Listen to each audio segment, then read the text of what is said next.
여러분 안녕하십니까? 시청자의 눈과 입이 되는 프로그램 미디어 비평 당신의 TV 이영래입니다. 소설가 한강의 노벨문학상 수상으로 한국 문학이 다시금 주목받고 있죠. 덕분에 모처럼 출판계에 활기가 돌고 있습니다. 한강 작가의 작품을 비롯해 독서 열풍이 불고 있는 건데요.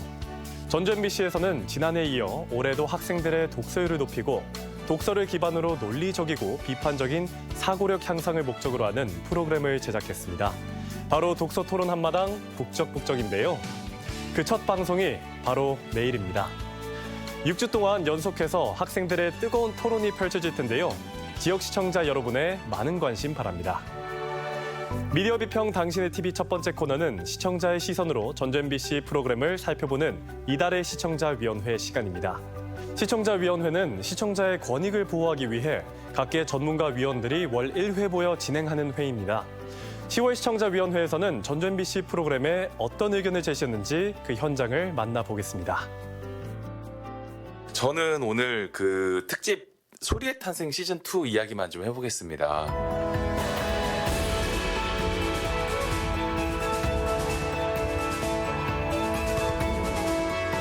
이 지역 MBC가 만들었구나라는 퀄리티를 못 느낄 것 같아요. 너무 높은 수준의 퀄리티를 보여주신 것 같고 좋은 기획이었다고 생각합니다. 저희 MBC, 전주 MBC가 가지고 있는 이 우리 소리에 대한 애착이 있지 않습니까? 그러니까 광대전, 얼쑤 우리가락, 그다음 소리의 탄생 시즌 1, 그다음 특집으로 했었던 산소리까지. 근데 그동안 했었던 건 이제 경연이나 아니면 얼쑤 같은 게 표현이 있죠. 그리고 산소리 같이 체험이나 학습 같은 것도 있었지만 이번 같은 프로젝트는 전 처음이었던 것 같아요. 그래서 오히려 이제 경연이긴 경연인데 만들어주는 거죠. 그러니까 이런 친구들도 있어요가 아니고 이렇게 재능 있는 어떤 사람들을 우리가 좀 다듬어주고 만들어줬을 때 어떤 시너지가 나오는지를 보여준 1, 2, 3화가 저는 굉장히 오히려 더 하이라이트였다고 생각이 들더라고요. 특히 윤일상 프로듀서나 신유미 트레이너, 그 다음에 앰비기어스 컴퍼니 같은 진짜 국악을 사랑하는 사람들이라면 그거와 상관없이 다 좋아하는 그런 분들, 소위 트레이너를 이렇게 초빙해서 해준 거를 보면서 그 안에서 이제 출연진들이 나 너무 이런 걸 배우고 싶었는데 너무 좋은 기회였다라든가 답을 주신 것 같다라든가 그리고 한 번씩 그렇게 트레이닝을 받았을 때 얼마나 이제 이렇게 그 출연진이 그런 말을 해요. 발전이 아니라 저건 진화했다고 봐야 된다고. 그러니까 그만큼 이런 게 어떻게 보면은 트레이닝의 결과가 시청자로 하여금 그게 이번 소리의 탄생 시즌2의 재미였던 것 같아요. 첫 번째는 촬영 장소가 부안이에요. 그 대회 경연 장소 말고는 다 부안에서 했는데 우리 부안이 갖고 있는 국악적인 유산이 많이 있는데 추담 홍정택 선생이라든가 꼭 동편제까지 가지 않아도 고창과 가까운 지리적 요건이라든가 이런 것들이 많이 있는데 부안에 대한 설명이 하나라도 나올지 끝까지만 봤거든요. 전혀 나오지 않더라고요. 그래서 그런 부분은 조금 저는 아쉬웠다라는 생각도 들고 두 번째는 이게 지금 음악 감독님의 역할인지 음향 감독님의 역할인지는 제가 잘 모르겠는데 1회부터 4화까지 어떤 의지가 느껴지냐면 나는 1초의 그 음악적 공백도 허용하지 않겠어라는 게 느껴져요. 네. 처음부터 끝까지 하다못해 사소한 효과음이라도 들어가요. 계속 들어가요, 음악이. 네. 이게 조금 잠깐 빈 공간이 있어도 저는 나쁘지 않다고 생각하는데 누가 어떤 개선점을 얘기할 때거나 아니면은 누가 진지한 고민을 할 때거나 이렇게 약간 눈물이 글썽거리면서 아쉬웠던 점을 얘기할다거나 계속 나옵니다, 음악이. 어수선함처럼 느껴지는 것도 있더라고요. 네, 그래서 그런 사소한 아쉬운 부분 말고는 너무 좋았다. 좋은 프로그램 잘 제작해 주셔서 감사하다는 그런 생각이 들었습니다. 평소에도 많이 느끼는 것이지만 역시 문화방송이다. 전주 MBC가 이러한 역할을 해왔지라고 또 새삼 느끼는 것이 이번에 혼불문학상 당선작 시티뷰 보면서 아무 생각 없이 라는 책을 들었는데 정말 단숨에 흡입력 있게 막 읽히는 것들을 보면서 자부심도 느끼고 상당히 많은 것들을 느꼈습니다. 특히 그 반갑습니다 프로그램에 우신영 작가님께서 나오신 분을 봤는데요. 문학이란 무엇인가, 문학의 힘은 무엇인가 이런 주제들을 이야기할 때 저도 정말 많은 것들을 생각하게 됐습니다. 글을 읽지 않아도 살 수 있는 사람이 있고 글을 읽어야만 살 수 있는 사람이 있다. 이런 이야기를 들었을 때 난 어떤 사람인가, 내가 글을 읽었을 때가 정말 행복했었던 것 같다라는 생각을 하면서 그게 바로 문학의 힘이구나 라고 새삼 느꼈습니다. 그리고 전북이 참 좋다 10월 2일자 방송 보면서 평소에도 많은 정보들을 얻고 이번에도 또 날씨가 다시 좋아지고 하면서 전북에 있는 여러 축제들의 정보도 얻게 되고 그리고 이번에 나오신 박성민 드로잉 작가님 편을 보면서도 나도 모르게 한옥마을을 걷고 있고 나도 모르게 무언가 그리게 되는 나를 상상하게 되면서 저도 관심을 갖게 되고 바로 옆에 있는 이제 그 드로잉을 배울 수 있는 원데이 클래스를 저도 신청을 했거든요. 이게 바로 방송의 힘이고 내가 많이 얻는 부분이구나. 내가 살아가면서 힘이 되는 것 그리고 내가 취미라고 할 수 있는 것들을 발견하게 해주는 소중한 프로그램이다라는 생각을 했습니다. 반갑습니다 프로그램 정은혜 선생님 편을 봤는데요. 굉장히 좋았어요. 왜냐하면 굉장히 노조위원장도 하셨고 또 자기의 아이가 성소수자로서 트랜스젠더 아들을 두고 있거든요. 그래서 독립영화제도 한번 나오고 하셨던 분인데 삶 자체가 굉장히 무거운 주제일 수 있지만 굉장히 잔잔하게 잘 다뤘더라고요. 그래서 저 나이에도 쉬지 않고 뭔가를 하는구나 하는 그 모습을 보면서 굉장히 저도 도전도 받고 위로도 받는 그런 시간이었습니다. 시청자 위원들의 의견 잘 들었습니다. 시청자위원회에서 다루지 못한 의견이 있다면 전주 MBC 누리집 시청자 게시판에 남겨주시길 바랍니다.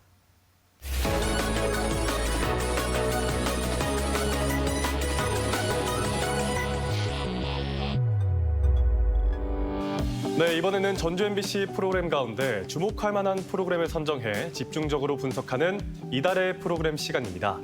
이 시간 함께해 주실 전북대학교 미디어 커뮤니케이션 학과 최용준 교수 나오셨습니다. 네, 안녕하십니까? 안녕하세요. 네, 오늘 이 시간에는 어떤 프로그램을 중점적으로 이야기 나눠볼까요? 네, 오늘은 지난 9월 26일 날 특집 방송된 판소리 50 더하기 6,915 프로그램에 대해서 말씀드리고 합니다. 판소리 50 플러스 6,915요? 네.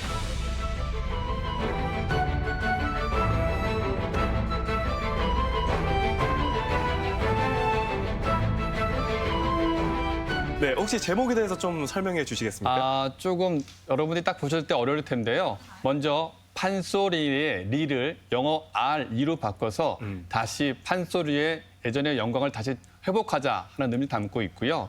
50은 전주 대사슴 놀이가 1975년도에 시작됐습니다. 그래서 올해로서 딱 50주년 됐다라는 걸 의미합니다. 그리고 마지막 미지 숫자 6915. 이 프로그램에 나오는 폴리폰이라는 전통 음악이 조지아라는 나라에서 불려지고 있는 노래입니다. 이 조지아가 한국에서 무려 6,915km 떨어져 있다는 의미로서 6,915가 들어가 있습니다. 프로그램 타이틀에 담긴 의미를 통해서 이 기획 의도까지 전달해 주셨는데요. 전반적으로 어떻게 보셨습니까? 아시다시피 판소리는 굉장히 국민적 외면을 많이 받고 있는 상태입니다. 그런 부분에서 조지아라는 나라에서 전통음악 폴리포니가 어떻게 예전에 사라졌다가 복원되는 과정. 실질적으로 조지아는 소련의 통치하에서 폴리폰이라는 전통을 잃어버렸었거든요. 그래서 다시 복원하는 과정이 우리나라 판소리가 가야 할 길을 보여주는 측면에서 많이 보여주고 있어서 굉장히 의미가 깊었습니다. 이 프로그램의 구성은 크게 소리꾼 신진원 씨가 조지아에서 폴리포니를 배우며 현지인들과 어우러지는 모습, 그리고 이 여러 출연진이 해당 영상을 보면서 다양한 평가를 보내는 모습으로 이렇게 구성이 돼 있는데 이 구성이나 짜임은 어떻게 보셨습니까? 굉장히 적절했다고 생각합니다. 왜냐하면 그동안의 많은 판소리 관련 프로그램들이 판소리의 과거를 조명하고 현재를 조명하고 어떻게 하면 발전시킬 수 있을지 그런 얘기 좀 있었다면 이번 경우에는 외국의 사례를 통해서 현재 우리 현실을 다시 비춰보고 외국과 같이 함께 우리도 이렇게 해볼 수 있지 않을까 하는 어떤 방향성을 제시한 점에서 굉장히 의미 있지 않았나 싶고요.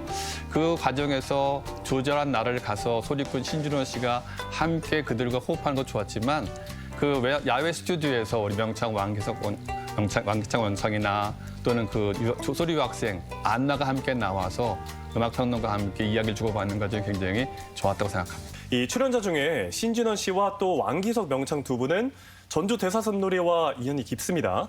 네, 바로 2005년 장원 출신인데요. 신진원 씨는 학생대회, 왕기석 씨는 명창부인데요. 그리고 또 송현민 음악평론가도 등장하시고 이 조지아 유학생 안나 씨가 출연하셨습니다. 이 전반적으로 출연자에 대해서는 어떻게 보셨습니까? 네, 일단 2005년에 두 분 다 전주 대사슴 놀이를 통해서 장원하신 분들이라는 감만 뜻깊었습니다. 20년이 지난 지금 그들이 느끼는 감정이 어떤지 굉장히 잘 나타난 것 같고요. 아마도 그 당시 아마 프로그램 초반에 한번 보신 분은 아시겠습니다. 신진원 씨가 이제 텅 빈 객석이 더 이상 익숙해졌다, 어색하지 않다는 말씀을 하시는데 관객이 없는 것에 대해서는 조금 익숙해진 것 같아요. 누가 이 음악을 알아줄까라는 너무 씁쓸한 감정이었어요. 관객이 없는 판소리에 과연 존재할 수 있을까? 그게 우리의 현실로 보여지고요. 그리고 이제 소리 유학생으로는 안나 씨가 우리나라 판소리를 배우러 왔지만 자기네 나라 폴리포니아 그걸 비교해주면서 평론가를 통해 가지고 함께 얘기를 나누는 모습이 아주 적절한 구성이 아니냐 이렇게 생각되고 있습니다. 그렇군요. 전주 대사슴놀이는 아주 가치 있는 우리의 문화유산 아니겠습니까? 이 50년 역사의 가치와 위상, 의미는 잘 담겼나요? 이번 프로그램을 보신 분들 알겠지만 그 초기에 대사슴놀이의 흑백 영상들이 많이 나오고 있고요. 네. 다양한 명창들이 나오셔서 그 당시의 관객들 호응과 판소리의 정말 인기도를 많이 말씀해 주셨어요. 그리고 굉장히 중요한 단어로 청중을 평가할 때 귀명창이라는 얘기를 하고 있습니다. 쉽게 말해서 그 판소리를 듣고 평가해주는 명창, 귀명창, 관객이 없다면 판소리 자체가 큰 의미가 없다. 라는 말씀해 주시면서 그 역사적인 측면으로 쭉 보여주시는데 이제 단지 한 가지 안타까운 점은 약간 그 자료 화면이 조금 더 많았으면 좋겠는데 조금 부족한 점이 있어서 충분한 설명이 조금 되지 안 된 게 아닌가 그런 생각이 좀 해봤습니다. 그렇군요. 전반적으로 잘 담겼지만 조금 더 과거 자료가 좀 더 있었으면 좋았겠다 말씀이시죠? 네. 네, 알겠습니다. 저는 개인적으로 이 소리꾼 신진원 씨가 가정집에 초대돼서 이 소리하는 장면이 정말 인상이 깊었거든요. 그 현지인분이 그 고수처럼 북창단을 맞추더라고요. 혹시 교수님은 좀 인상 깊게 보신 장면이 있을까요? 일단 그 장면은 이 판소리가 가야 될 방향성을 너무 잘 보여주신 것 같아요. 자연스럽게 모르는 사람도 장단 맞춰서 함께 따라가는 흥을 낼 수 있는 그런 부분이어서 너무 좋았고요. 저는 그것뿐만 아니라 그 프로그램 내 아트젠이라고 우리 전주 대사슴놀이와 같이 전통음악을 살리고자 하는 그런 모습들이 축제가 있었어요. 전 조지아에 축제가 있었거든요. 네. 그 과정에 관객들의 호응도가 1970년대 그 초기의 대사슴놀이와 같은 열광적인 모습이 너무 좋았습니다. 심지어 신준원 씨의 그 당시에 참여와 함께 보여준 결과 궂은 날씨에 비가 오는 날씨에도 불구하고 전원이 함께 참가해서 흔히 말하는 흥 있는 박수와 함께 환호해주는 장면들 너무 보기 좋았습니다. 네. 또 이 프로그램을 보면은 빼놓을 수 없는 부분이 있습니다. 바로 영상미인데 이 조지아의 아름다운 자연 풍경이 정말 돋보입니다. 영상미학적으로 어떻게 보셨습니까?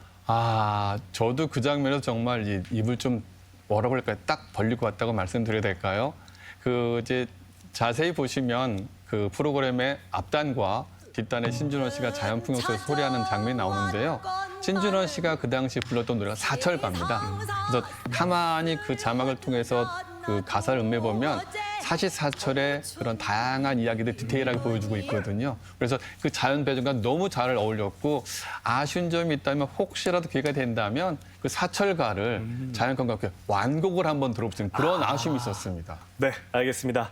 그렇다면 끝으로 그 밖에 더 하고 싶은 말씀 부탁드리겠습니다.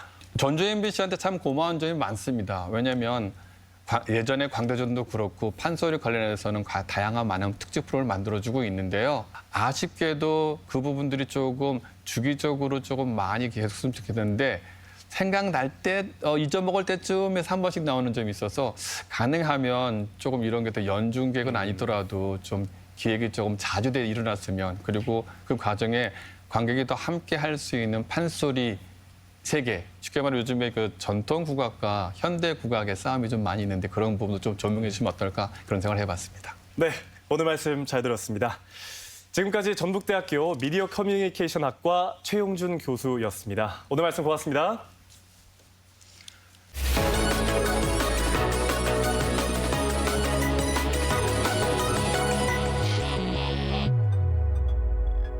다음으로는 일반 시청자들의 의견을 들어보는 시간이죠. 시청자의 눈높이에서 바라보는 전주 MBC 프로그램 지금 만나보겠습니다. 영상의 앞부분에 적벽가, 홍보가, 수군가 등 판소리의 여러 대목을 들을 수 있었는데 소리가 굉장히 다양하고 내용도 풍부한 예술 장르 중 하나가 역시 우리나라의 판소리라고 생각이 됐습니다. 이 영상을 통해서 우리나라가 아닌 다른 나라인 조지아에도 판소리와 굉장히 비슷한 민속음악이 있다는 것을 처음 알게 됐습니다. 폴리포니라는 장르에 대해 한 번도 들어본 적은 없지만 소리를 들어보니 우리나라 판소리 창법과 같이 소리의 운율과 느낌이 굉장히 비슷하다고 느껴졌습니다. 조지아에 직접 가서 버스킹 형식으로 우리나라의 판소리를 공연하는 모습이 굉장히 인상 깊게 다가왔고 우리나라 문화를 다른 나라에 널리 알린 것 같아서 굉장히 뿌듯했습니다. 또한 우리나라 문화를 다른 나라 사람들이 되게 흥미롭게 받아들이는 것 같아서 뿌듯했고 폴리포니와 판소리가 굉장히 비슷하기 때문에 동질감을 느꼈을 거라고 생각이 됩니다. 김제에 아리랑이라는 소설의 배경을 실제로 구현해 놓은 장소가 있다는 것을 알게 되었습니다. 그 장면을 보면서 저 또한 책을 읽은 다음에 김제에 방문을 해서 직접 경험해보고 체험해보고 싶다는 생각을 했습니다. 무엇보다도 하얼빈역을 실제로 구현해 놓은 곳이 있다는 것을 알게 되었더니 그곳이 가장 궁금하고 가고 싶게 되었습니다. 또한 김제라는 지역을 소개해준 점이 저는 가장 인상 깊었던 것 같습니다. 두 번째로 본 코너에서 한글날에 맞추어 한글을 배우는 할머니 만학도 분들의 에피소드가 나왔던 것으로 기억을 하는데요. 할머니들이 열심히 공부를 하는 모습을 보니 저 또한 더 열심히 공부를 해야겠다는 생각이 들었고 농사와 공부를 함께 한다는 것이 쉽지 않았을 텐데 열정을 가지고 공부하시는 모습이 정말 인상 깊었습니다. 무엇보다도 문방구에 가셔서 정말 옛날 학생들처럼 준비물을 준비하시고 등교를 하시는 모습이 저한테는 항상 감동이었고 가장 인상이 깊었던 포인트입니다. 다양한 시청자들의 의견 잘 들었습니다. 더 나은 방송을 위해 앞으로도 적극적으로 시청자의 목소리를 듣고 반영하는 전주 MBC가 되겠습니다. 시청자의 눈이 되고 입이 되는 미디어 비평 당신의 TV는 여기까지입니다. 다음 이 시간에 다시 찾아뵙겠습니다. 고맙습니다.